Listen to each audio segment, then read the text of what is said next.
जय हिंद दोस्तों। Awadh study centre Mahbubganj में आप सभी लोगों का बहुत बहुत स्वागत है मित्रों।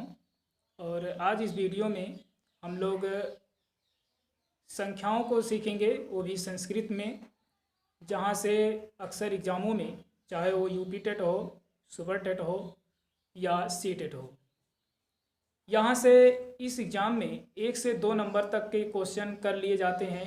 एकदम फिक्स है दोस्तों, 2 नंबर तो आना ही आना है। तो आज हम लोग संस्कृत में देखेंगे।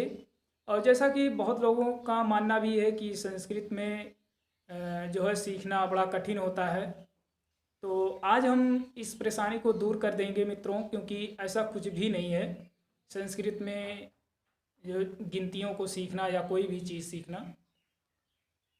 मात्र आपके जज्बे की बात है, आत्मविश्वास की बात है। अगर आपके पास आत्मविश्वास जज्बा है तो कुछ भी कठिन नहीं है, हर असंभव चीज़ को आप संभव बना सकते हैं। तो आइए सबसे पहले हम लोग 1 से लेकर के 9 तक की जो अंक हैं, जो गिनती है, अगर यहाँ आप समझ गए तो 100 तक गिनती सीखना बड़ा ही आसान हो जाएगा। और मित्रों, ये आप ही का चैनल है अवध स्टडी सेंटर महबूबगंज, इसे आप लोग सब्सक्राइब कर लीजिए और अधिक से अधिक मित्रों को भी शेयर कर दीजिए। और यहाँ पे जो चीज़ें बताई जाती हैं बहुत ही सुगम और सरल, बहुत ही आसान तरीक़ों से। तो आइए उन्हीं आसान भाषाओं में हम लोग सीखेंगे इस संस्कृत को।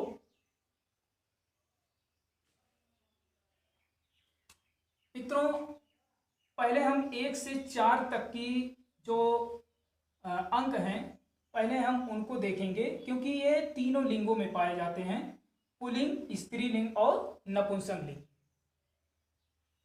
अगर हम 1 को देखते हैं तो एका हो जाएगा पुल्लिंग में, स्त्रीलिंग में यही शब्द एका बन जाएगा और नपुंसक लिंग में यही शब्द एकम बन जाता है।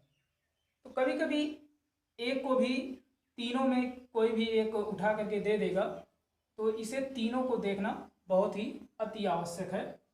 ऐसे ही दूसरा है, पुल्लिंग में 2 हो जाता है और स्त्रीलिंग में दे और नपुंसक लिंग में भी दे हो जाता है। ठीक उसी प्रकार से अगर हम तीसरे को देखते हैं तो यह त्रया हो जाता है, स्त्रीलिंग में तीसरा बन जाता है और नपुंसक लिंग में त्रीणी बन जाता है।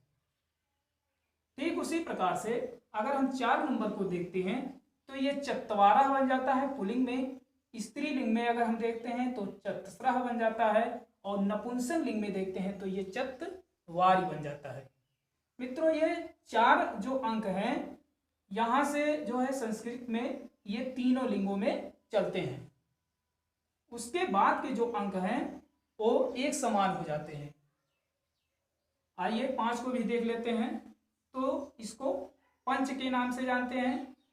6 को अगर हम देखते हैं तो ये षष्ठ हो जाता है, 7 है तो ये सप्त हो जाता है, और 8 है तो ये अष्ट, और 9 है तो 9।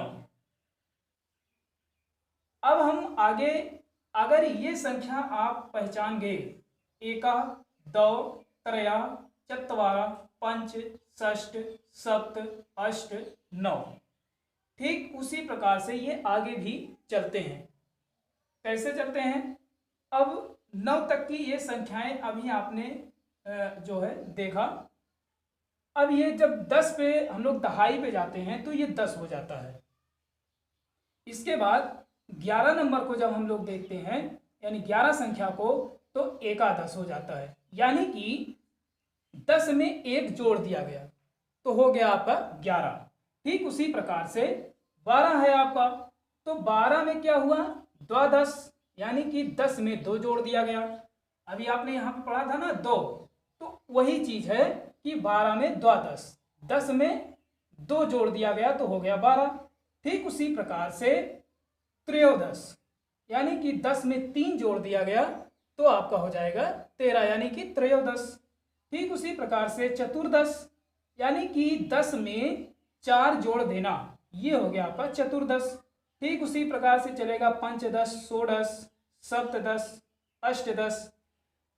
लेकिन जब हम 19 पे पहुंचते हैं तो यहाँ पे देखना बहुत अति आवश्यक है, क्योंकि जो 19 है, अब यहाँ देखेंगे 9 10, यानी कि 10 में 9 हमने जोड़ दिया तो हो गया आपका 19। फिर है, इसको 3 नामों से जो जाना जाता है। फिर है एकोन विंशति, यानी कि विंशति का मतलब होता है 20, और 20 में एक, एकोन, एक कोण, यानी कि कोण का मतलब है कुछ नहीं, यानी कि 20 में एक नहीं है, तो ये हो जाएगा आपका 19। फिर है ऊनविंशति, तो ये शब्द जो है 19 के हैं। अब हम 20 पे आते हैं। 20 को संस्कृत में कहते हैं विंशति। ठीक जिस प्रकार से एकादश, द्वादश, त्रयोदश, चतुर्दश, पंचदश जो चला था जो लाइनें, ठीक उसी प्रकार से ये भी चलेंगे। विंशति यानी कि 20 हो गया।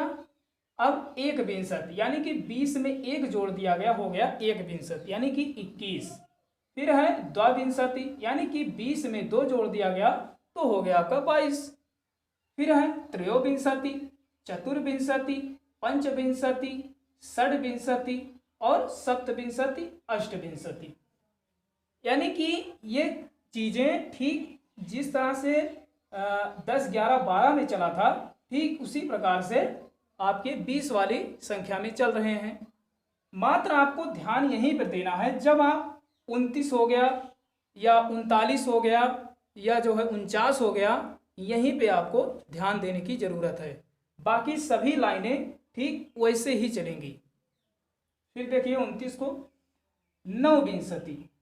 अब देखिए नवविंशति, विंशति का मतलब यहाँ आपने देखा कि 20 होता है, और 9 का मतलब यहाँ आपने देखा था कि 9 है ही, यानी कि 20 में 9 जोड़ दिया गया तो हो गया 29। और एकोन त्रिंशत, त्रिंशत का मतलब होता है 30, और एकोन यानी कि 30 में एक कम है, यानी कि 29। वही बात हुआ। मात्र एग्जाम में फंसाने के लिए ये शब्द देते हैं, और ये शब्द काफ़ी महत्वपूर्ण भी हैं, और इसको जान लेना भी अति आवश्यक है। फिर है ऊनत्रिंशत्, तो ये शब्द हैं जो है 29 के। आइए आगे देखते हैं हम लोग जो है 40 के संख्या को।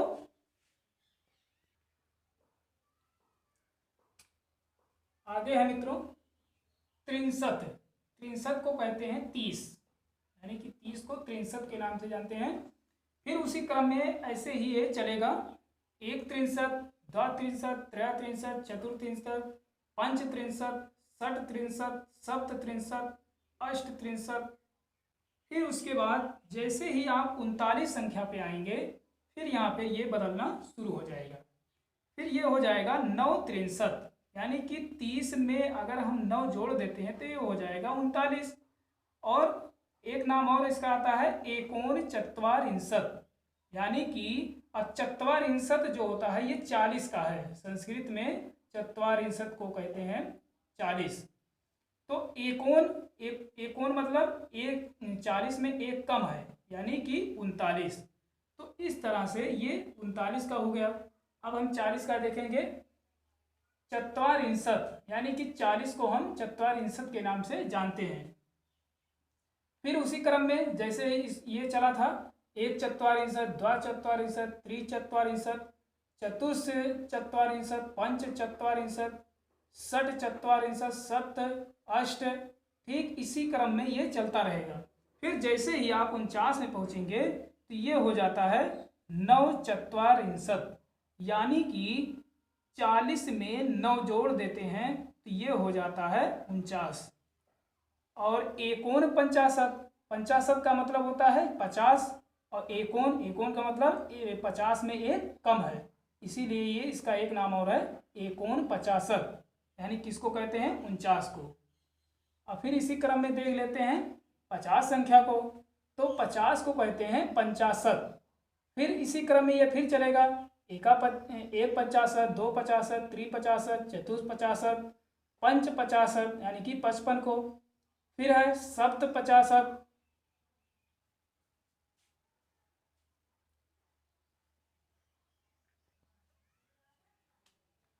फिर है षट पचाशत्, सप्त पचाशत्, फिर उसके बाद अष्टा 50 यानी कि 58। फिर जैसे ही आप 59 पे आएंगे यानी कि 60 से एक कम, जैसे ही 59 पे आएंगे ये हो जाता है 9 50, यानी कि 50 में 9 अगर हम जोड़ दें 9 50, 50 में 9 हम जोड़ देते हैं तो ये हो जाता है 59। और उसके बाद या एक नाम इसका और है एकोन षष्ठी, यानी कि 60 में एक कम, तो 60 में एक कम हो जाएगा 59। तो इस तरह से आपको 59, 39, 19, 69 इसी तरह से इसको देखना है। फिर उसके बाद 60 पे हम आते हैं। तो जैसा कि हमने इकाई अंक में पढ़ा था कि 60 यानी कि जो 6 होता है उसको 60 कहते हैं, लेकिन यहाँ 16 की बात हो रही है यानी कि 60 की बात हो रही है, तो यहाँ हो जाएगा षष्ठी। फिर उसी तरह से चलेगा एक षष्ठी, द्वाषष्ठी, त्रिषष्ठी, चतुष्ट षष्ठी, फिर उसके बाद पंच षष्ठी, षट षष्ठी, सप्त षष्ठी, अष्ट षष्ठी। फिर उसके बाद जैसे ही हम लोग 69 की गिनती पर आते हैं फिर ये बदल जाता है 9 षष्ठी, यानी कि 60 में अगर हम 9 जोड़ देते हैं तो ये हो जाता है 69। और फिर उसी तरह से ये एक नाम और है एकोन सप्ती। सप्ती का मतलब होता है 70, यानी कि 70 में एक कम, तो हो जाएगा ये आपका 69। आइए, हम लोगों ने 69 तक पढ़ा था, एकोन सप्तति तक। अब हम देखेंगे सप्तति, यानी कि इसको सप्तति को 70, यानी कि जो 70 संख्या है इसको कहते हैं संस्कृत में सप्तति। तो अब 71 को क्या कहेंगे, एक सप्तति, फिर है द्विसप्तति, त्रयसप्तति, चतुर्सप्तति। ठीक ऐसे ही ये चलता रहेगा, पंच सप्तति, षट सप्तति, सप्त सप्तति और अष्ट सप्तति।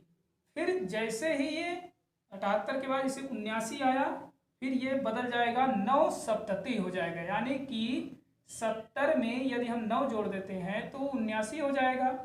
और एकोन अशीति, एकोन अशीति का मतलब होता है यानी कि 80 में एक कम है, इसीलिए इसको 79 के नाम से भी यानी कि दो नामों से, 9 सप्तति और एकोन अशीति, 79 को। अब 80 को देख लेते हैं। 80 को फिर कहते हैं अशीति। फिर है उसी क्रम में फिर ये चलेगा एकाशीति, द्वाशीति, त्रयशीति, चतुर्शीति, पंचशीति, षडशीति, सप्तशीति, अष्टशीति। फिर जैसे ही 89 पे आप आएंगे फिर ये बदल जाएगा नवशीति।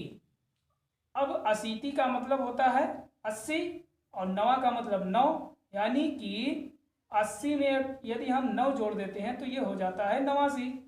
और एक नाम इसका और है एकोन नवति, यानी कि 90 में एक कम है, तो 90 में जो एक कम है उसका नाम है 89।